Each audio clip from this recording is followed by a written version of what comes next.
На международной выставке-форуме «Россия» все субъекты страны представят свои экспозиции. Павильон Тувы готовит Национальный музей имени Алдан-Мадр. Экспозиция Республики Тыва познакомит посетителей выставки с традиционной культурой и бытом тувинцев, где будут показаны не только фрагмент традиционного жилища тувинцев юрты, но и одежда.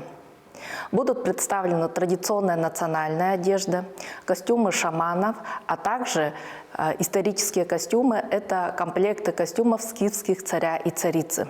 Посетителям выставки представится возможность примерить и сфотографироваться в костюмах. Они датируются второй половиной VII века до нашей эры. Костюм царя, например, состоял из рубахи, брюк, расшитых бисером, диаметром менее миллиметра. Уникальным является и плащ царя. Плащ царя был расшит более 2500 кошачьих хищников. Костюм царицы включал в себя платье, расшитое бусами из янтаря, бирюзы, золота и стекла. Плащ также был расшит фигурками кошачьих хищников. Их насчитывалось более 2500. Головной убор, по всей вероятности, был высоким.